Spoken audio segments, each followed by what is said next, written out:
ok? Então, a partir de agora, a nossa aula está sendo gravada. 72? 72. Beleza? Então, vamos lá. E aí, meninos, o que eu vou fazer? Eu vou ler o enunciado, vou fazer algumas considerações e fazer a correção. Então, para a gente não esquecer, eu não vou fazer como a gente faz numa aula comum, que muitas das vezes eu acabo ditando a resposta e tudo mais, certo? Então, aqui, eu vou mais comentar a resposta e você faz a sua autocorreção. Você vê se acertou, se errou, se precisa corrigir alguma coisa. Beleza? E aí, quando a gente terminar esse capítulo, eu coloco lá no SAS Conecta o gabarito do capítulo todo. E aí você consegue depois verificar se sua autocorreção estava bonitinha. Tá bom? Então, vamos lá. Na página 72, exercício número 1. Observe a imagem ao lado. Trata-se de uma representação cartográfica do território egípcio, feita com base em imagens de satélite. Analise-a e responda. Então, primeiro vamos observar. Está mostrando aí aonde hoje é o território do Egito e o rio Nilo cortando todo esse território até desaguar no mar Mediterrâneo, certo? E aí vem a pergunta: qual é a região mais fértil do Egito? Justifique. Bom, aqui, pessoal, a gente pode ter duas respostas corretas, certo? Alguém poderia ter escrito assim: as áreas mais férteis do Egito são as margens do Rio Nilo, certo? Então, se você colocou que eram as margens do Rio Nilo, perfeito, a sua resposta está correta. Mas alguém pode ter ido além. Alguém pode ter escrito: é onde o Rio Nilo vai desaguar no mar Mediterrâneo, tá? Lembra do delta que eu expliquei, onde o Rio Nilo vai se dividir em vários canaizinhos? Aquilo é o delta. Observa lá na imagem. Ao redor do Rio Nilo, a gente tem umas manchinhas verdes, não é mesmo? Além dessas manchinhas verdes, a gente vai... Página 72. Página 72, exercício 1. Por nada. Então, além, né, de ter ao longo das suas margens, aonde o rio deságua, onde forma aquele delta, que são aqueles vários riozinhos, tem uma mancha verde ao redor desse delta, que é onde ele vai desaguar, né? Então, as duas respostas possíveis são: a primeira, as margens do rio Nilo. Se você escreveu isso, perfeito, você acertou. Mas alguém pode ter escrito: é onde o rio deságua, é o delta do Nilo. Também está correto. Como que a gente justifica essa resposta? Porque é exatamente as margens do rio ou no delta do rio Nilo que tem umas manchas esverdeadas, que mostra que ali tem mais vegetação do que ao redor. Beleza? Então, é essa tonalidade esverdeada que vai mostrar para nós que essa é a região que tem a maior fertilidade dentro do território do Egito. Beleza? Facinho essa também. Não tinha nem que ficar pensando muito, né? Agora, sobre o número 2, sobre a formação do Egito, né? Então, vamos lá. 2. O desenvolvimento da agricultura na região do Egito provocou grandes transformações na sociedade local. Um dos desdobramentos desse processo foi o surgimento de nomarcas e, posteriormente, dos primeiros faraós. Explique o que eram essas figuras e relacione o surgimento delas com o desenvolvimento propiciado pela agricultura egípcia. Bom, então no exercício número 2 tem duas coisas para a gente responder. A primeira delas é explicar quem eram os nomarcas, certo? Para quem se lembra da nossa última aula, um nomarca é o governante de um nomo, certo? Então, a primeira parte já respondeu.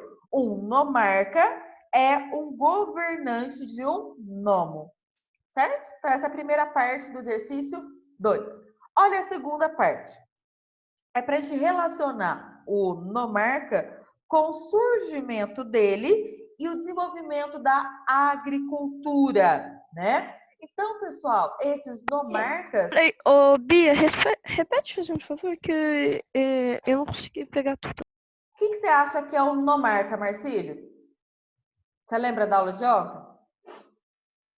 Mais ou menos. O que era? O que você acha que é um nomarca? Uma pessoa, tipo, um farol.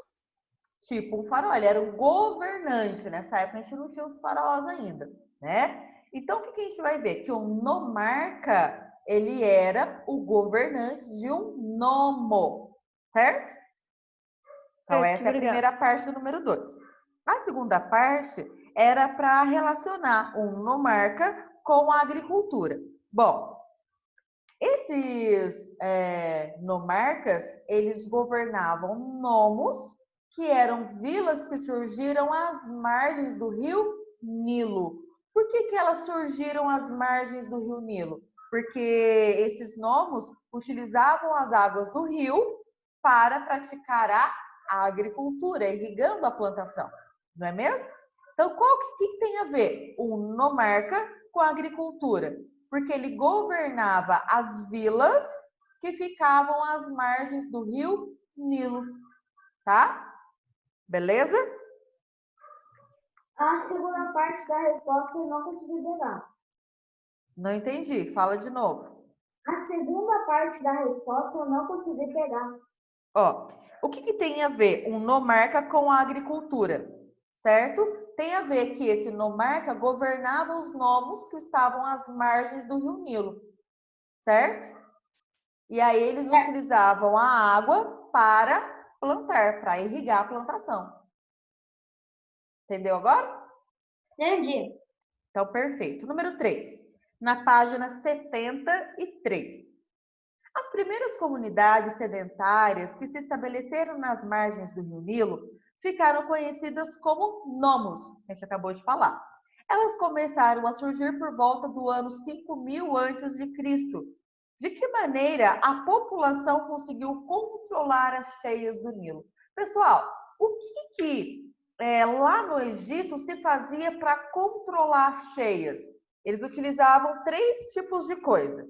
E uma, nilômetro. E o que outras 3 coisas que a Mesopotâmia tinha também igual? Então, eles tinham nilômetro. Isso. Então, ó, a gente tinha o nilômetro, que era para medir o nível da cheia, né? E 3 coisas que a Mesopotâmia tinha, que era diques, canais e barragens. Então, são 4 coisas que os nomos faziam. Então, era criar os nilômetros, usar os diques, canais e barragens. Então, eram essas 4 coisas que eles utilizavam. Tudo bem? Peraí, Bia, então, ó, é nilômetro, canais... Eu falo nilômetro, canais, diques e barragens. Certo? Eram essas 4 coisas. Bia, eu tô intrigado com uma coisa. Os soldados são os terceiros, certo? Mas eu não entendo, porque aqui diz que os mais do topo são a menor quantidade, certo? Uhum. Mas os soldados não podiam ser a menor quantidade, eles tinham que ser bastante para defender o Quem inimigo. você acha que tem mais, soldado? Aí deixa eu falar, pessoal. Aí acontece que é o seguinte, né? Esses soldados, eles tinham treinamento militar, o que acaba, de certa forma, que eles não precisavam ter, assim, grandíssimas quantidades, porque o seu treinamento possibilitava ele ter um desenvolvimento bastante grande. Ô, Bia, eles moram numa pirâmide de verdade assim, né? Ou isso daí era só para mostrar? Ah, tá. Não, a gente vai falar sobre as pirâmides daqui a pouco, tá bom? Pessoal, então, página... Bia, ó, nilômetro, canais, diques e barragens. obrigada. Certo? Como que escreve? Tudo bem? Pessoal, agora vamos para a página 77, tá bom? Página 77, beleza? Aqui vai falar sobre a sociedade egípcia, coisa que eu mostrei para vocês naquela pirâmide lá. Tudo bem? Então, olha o número 1 da página 77. Por que se pode dizer que a sociedade egípcia era estratificada? Ó, quando eu falo que uma sociedade estratificada, é que tem uma diferenciação entre as pessoas, com base no privilégio, no poder e nos benefícios que ela tinha, tá? Então, por que eu posso dizer que lá no Egito a sociedade era estratificada? Porque quem estava mais no topo tinha mais privilégios e tinha menos pessoas. Isso, porque algumas pessoas tinham mais privilégios, tinham mais poder do que outras pessoas. O que você editou primeiro? É que eu perdi a resposta. Ainda estou na primeira, Mercy. Presta atenção aí. Presta atenção, turma. Se vocês não conseguirem me acompanhar, aí a gente não consegue seguir. Presta atenção. Eu posso dizer que a sociedade egípcia era estratificada? Sim. É estratificada. Por quê? Porque algumas pessoas têm mais direitos, privilégios, poderes e importâncias que outras. Certo? Tudo bem? E a gente pode citar algum exemplo. Então, vamos pensar. Dois grupos que são muito diferentes. Eu posso falar, por exemplo, dos sacerdotes e dos camponeses? Posso. O sacerdote está bem lá, mais para cima na pirâmide, mais próximo ao topo, enquanto os camponeses estão mais para a base. Significa que eles estão em posições diferentes na sociedade e que um tem muito mais poder, mais status, mais benefícios que o outro. Quem que tem mais benefício nesse exemplo que eu dei? O sacerdote ou o camponês? O sacerdote, ele está numa posição mais alta na pirâmide, né? Então, a gente sim pode dizer que a pirâmide social, né, mostra uma estratificação, porque algumas pessoas terão mais privilégios, benefícios e importância do que outras. O exemplo que a gente pode mostrar são os sacerdotes, que são mais importantes que os camponeses. Ou você pode pensar, o vizier, ele é mais importante do que um escriba, né? Porque o vizier, ele está numa posição superior, o escriba está numa posição inferior. E assim por diante. Bastava você olhar aí na sua apostila aquela pirâmide que nós temos aqui também representada na apostila. Certo? Bia, pois não. Posso falar a resposta? Vai rapidinho para a gente seguir. Sim, porque alguns tinham mais benefícios, privilégios e importâncias que outros. Por exemplo, camponeses e trabalhadores livres. Atenção. Quando eu falo de comerciante, artesão, construtores, camponeses, eles todos são trabalhadores livres, tá? Tudo bem? Tá? Então, você pode falar, por exemplo, diferença. Você pode falar que o camponês tem mais privilégio que o escravo. Ou você pode falar que o faraó tem mais privilégio do que o vizier. Você pode falar que o escriba tinha mais privilégios do que um comerciante. Tudo bem? Tá? Então, os únicos que não eram livres eram os escravos. Depois, acima dos escravos, todos são livres. Tudo bem? Então, só atenção com isso. Beleza? O fato de eu ser um camponês não quer dizer que eu não seja livre. Tá? Quer dizer que eu sou mais pobre, quer dizer que eu tenho menos prestígio, que eu tenho menos importância. Tá? Cuidado com isso. Número 2. A sociedade egípcia era marcada por rígidas hierarquias sociais. Alguns grupos tinham prestígio social, enquanto outros não eram vistos como grupos importantes. Explique o papel dos escribas nessa sociedade e relacione a posição ocupada por eles com a importância da escrita para os egípcios. Beleza.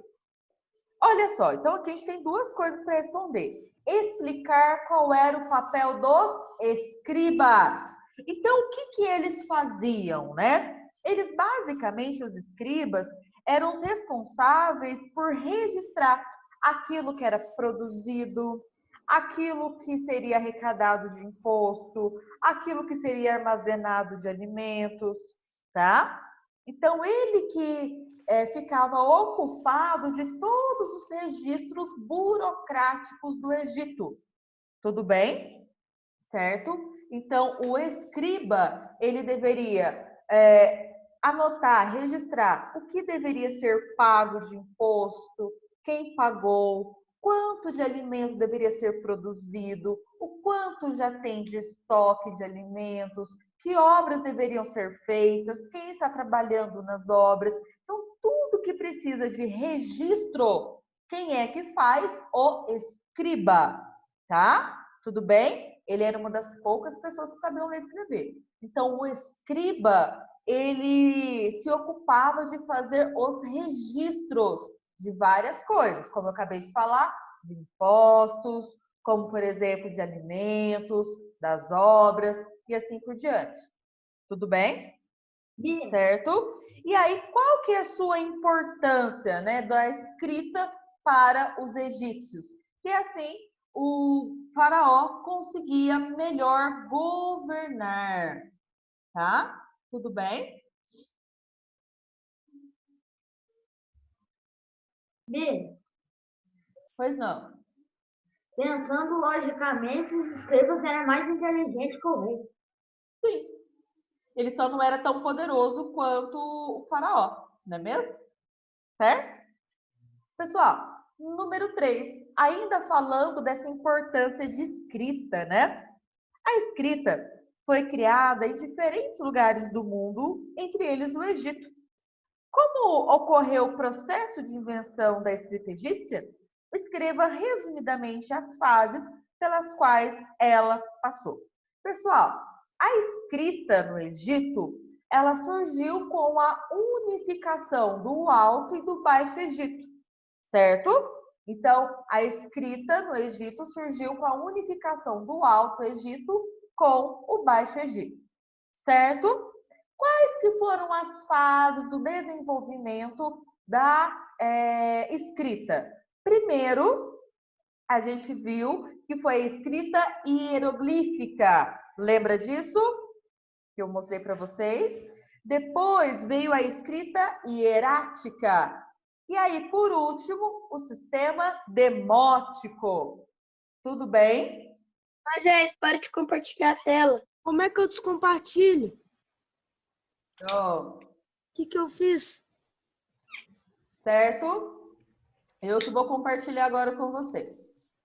Tudo bem? Foi mal, eu não sabia o que eu estava fazendo. Vocês estão conseguindo ver o que eu estou escrevendo, que eu estou mostrando aqui? Desculpa, tá? É que eu Imagina. sabia. Vocês estão conseguindo observar aqui? Sim. Que eu estou mostrando?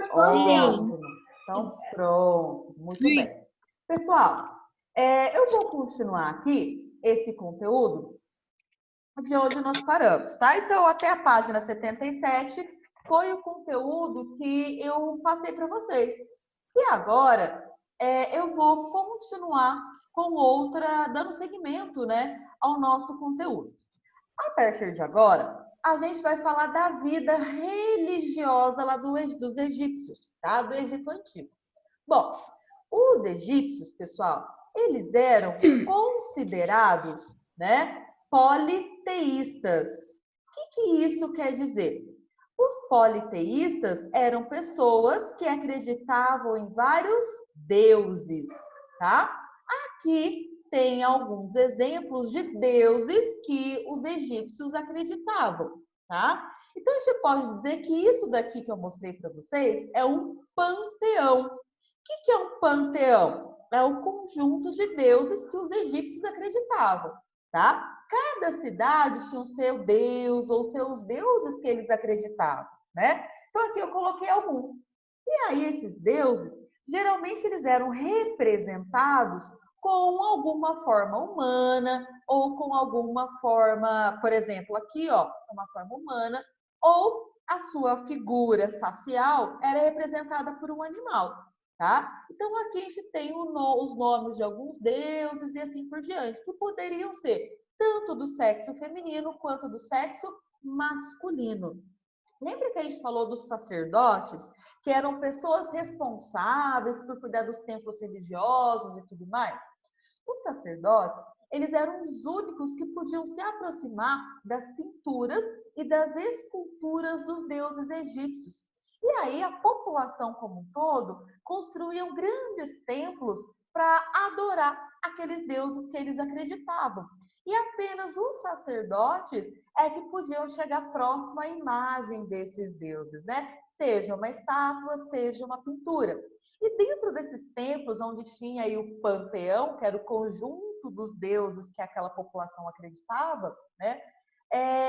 Esse sacerdote, ele recebia várias pessoas para oferecerem oferendas, darem oferendas aos deuses. E aí essas oferendas, elas acabavam, de certa forma, fazendo com que o sacerdote vivesse também num certo luxo.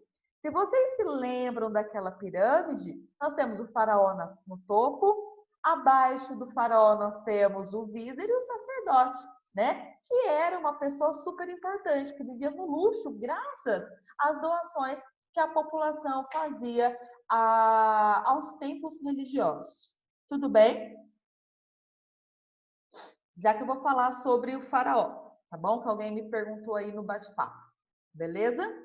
Tá? Então, a única pessoa que podia se aproximar dos deuses, né, no caso das estátuas e figuras dos deuses, eram os sacerdotes. Inclusive, o sumo sacerdote, que era o representante máximo, mais importante dos sacerdotes, era o único que podia se comunicar diretamente com o faraó, junto com o vizier. O resto da sociedade, ninguém podia se comunicar com ele. Embora o faraó tivesse, por exemplo, escravos e funcionários, esses funcionários não poderiam se comunicar com ele. Tudo bem? Certo? E aí o seguinte, pessoal. Outro aspecto interessante da vida dos egípcios é em relação ao que eles acreditavam na vida após a morte, tá? Então, para os egípcios, quando uma pessoa morria, a vida não acabava. Poderia a alma da pessoa voltar para que ela pudesse continuar a sua vida eterna, conquistar a sua imortalidade, tá? E aí, o que acabava acontecendo? Para que uma pessoa conquistasse a imortalidade, quando ela morresse, a sua alma passaria por um julgamento. E aí o deus da morte, o Osíris, seria o deus responsável por julgar a alma daquela pessoa. Então, se a pessoa teve boas ações ao longo da sua vida, foi uma boa pessoa, Osíris poderia conceder a essa pessoa a imortalidade. Só que não bastava, pessoal, a pessoa ser justa e ter boas ações. Era preciso que o corpo daquela pessoa estivesse preservado, para que quando Osíris concedesse a imortalidade, aquele corpo poderia receber a alma de volta e a pessoa viver pela eternidade. Então, quando alguém morria, havia o processo de preservação do corpo, chamado de mumificação.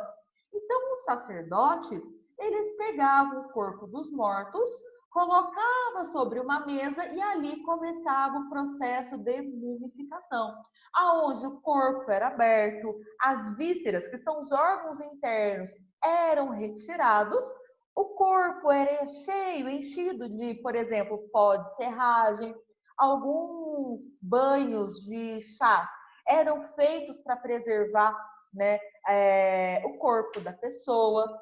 E também era mumificado o estômago, o intestino, o fígado e os pulmões daquele morto.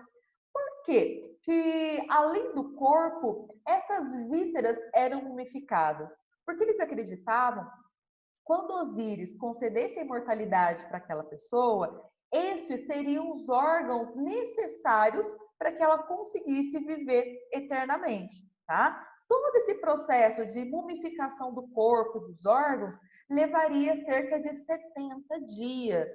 Tudo bem? Depois que o corpo era enchido com pó de serragem, com algumas plantas para preservar o corpo daquele indivíduo, ele era todo enfaixado com linho, tá? Que é como se fosse uma gaze. Aqui é um exemplo de uma múmia, né? Dá para perceber aqui, ó, como que o corpo foi todo enfaixado.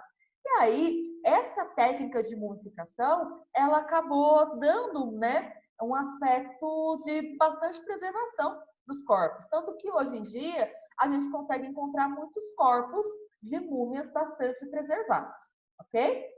E aí, lembra que eu falei que o estômago, o intestino, o pulmão, o fígado eram retirados e também mumificados?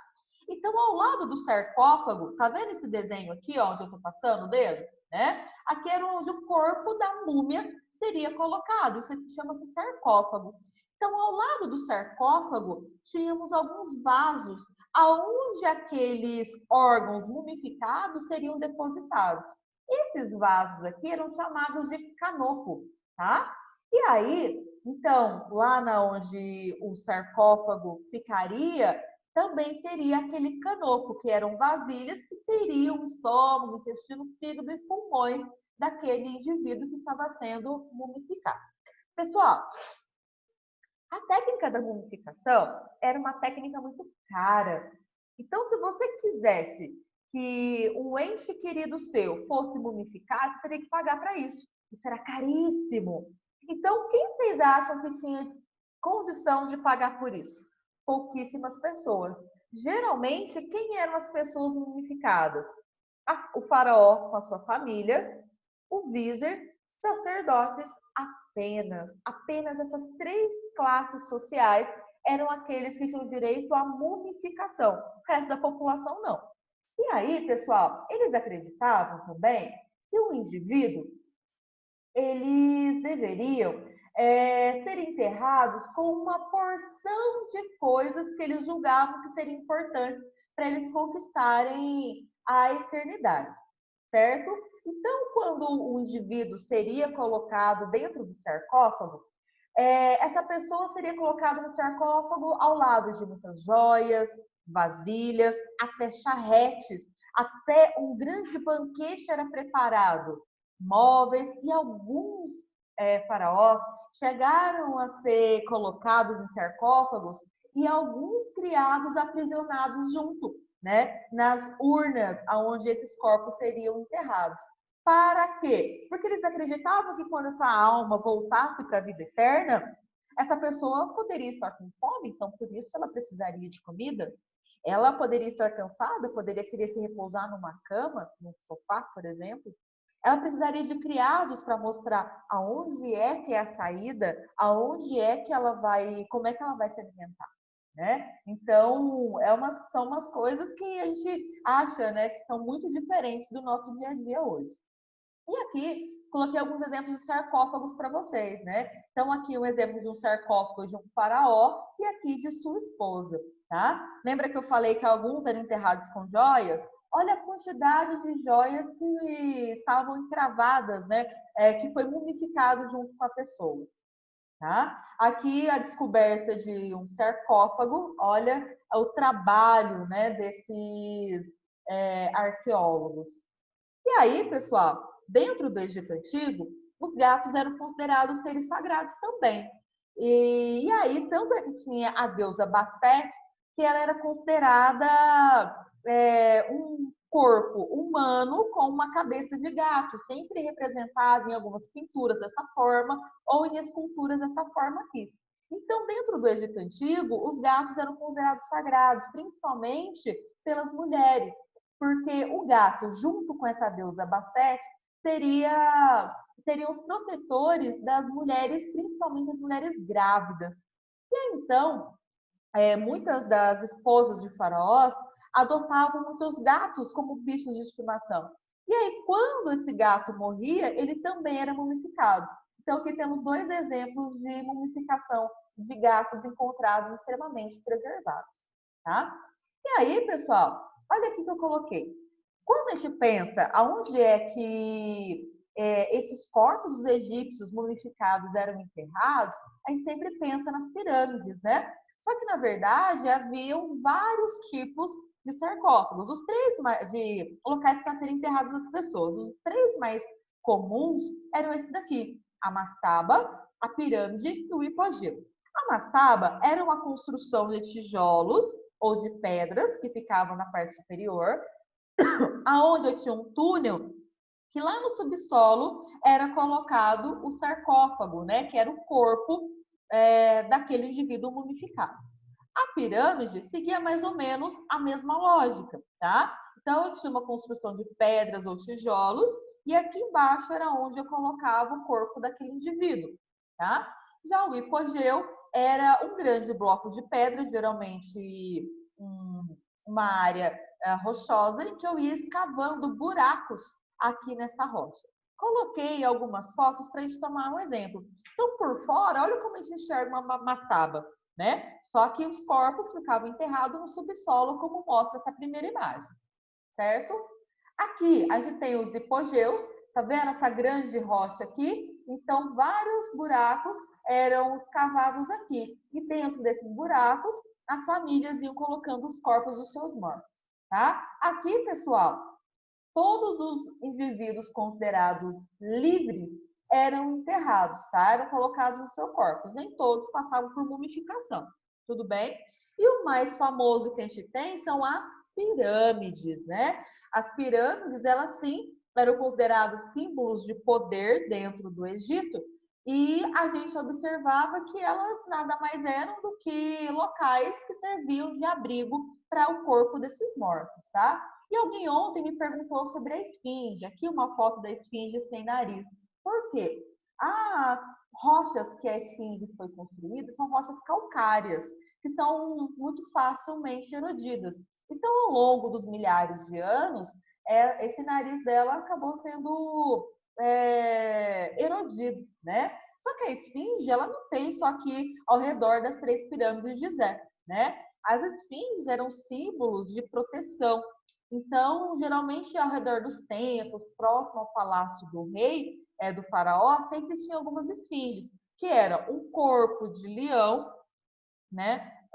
Com uma cabeça de uma pessoa, tá? Então, ou a gente podia perceber que era um corpo de um gato com uma cabeça de leão, tá? E aí, essas esfinges mostravam proteção. Então, sempre que uma cidade tinha alguma esfinge na frente, acreditava-se que aquela população estaria protegida, certo? Tudo bem? Conseguiram voltar a me enxergar aí? Pessoal, eu vou agora possibilitar que vocês ativem o microfone. Quem tiver alguma dúvida pode me chamar.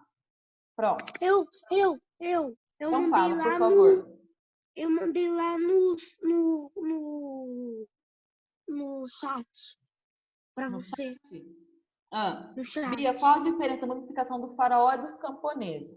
O processo de mumificação era o mesmo, tá? A diferença é que os faraós, eles tinham aquele sarcófago bonitão, né? Agora, se um camponês tivesse condição de pagar para isso, ele poderia ter também. Só que, geralmente, mal tinha dinheiro para mumificar. Bia! Certo? Bia! Pois não, Gabriel? Até os escravos, se pagasse, também poderiam? Os escravos não recebiam dinheiro, né? Então, eles não tinham essa verdade. condição. Eles eram tacados de uma vala. Que é um E outra coisa, o rei poderia falar com os deuses? Não, na verdade não. O único que tinha essa função eram os sacerdotes. Que tudo que os deuses, eles interpretavam os sacerdotes, qualquer sinal. Um eclipse era um deus falando, uma cheia ou uma seca prolongada era um deus. Eles interpretavam esses sinais dos deuses. E Até um raio? Isso. E eles passavam esses sinais ao faraó. Fala, Moisés. Ô, Bia, mas se você, por exemplo, tira seus 2 rins, você não sobrevive. Como é que eles acreditavam naquilo? Eles acreditavam. Crenças, a gente não julga. Mas no coração lá, Ô, Bia. vai sobreviver. Francisco, pode habilitar o seu microfone e falar. Vamos ver se vai dar tempo. Francisco? É verdade que quando matava um gato, a pessoa era condenada à morte? Condenada à morte não, mas ela não era bem vista. Até porque o gato, para eles, era um indivíduo sagrado, né? Eu tenho outra dúvida. Ah. Eu vi uma coisa que quando eles morriam, o corpo deles também era mumificado com sal. Eram utilizadas várias plantas, remédios. Cada sacerdote foi aprimorando a sua técnica, né? E que... obrigado. E que no julgamento após a morte tinha alguém que escrevia que era um Anubis, algum deus. É o Tinha alguém que Osíris, escreveu o né? juramento. Meninos, ó, a aula vai acabar por Era agora. pra escrever o nome e te mandar? Isso, tem que escrever o nome e mandar. Pessoal, eu vou colocar o link dessa aula lá no SAS Conecta e a tarefa, tá? A tarefa que vocês vão fazer para mim são as últimas da apostila, tá? Página 81 até a 84. E aí a gente acaba a apostila 1. Tudo bem? Certinho? Então, beijinhos. A aula vai acabar. Fiquem com Deus. Se alguém tiver dúvida, me chama lá no WhatsApp. Tudo bem? Certo? Beijo, gente. Fica com Deus, viu? Tchau. Tchau. Beijo. Se tiver dúvida, me chama lá no WhatsApp.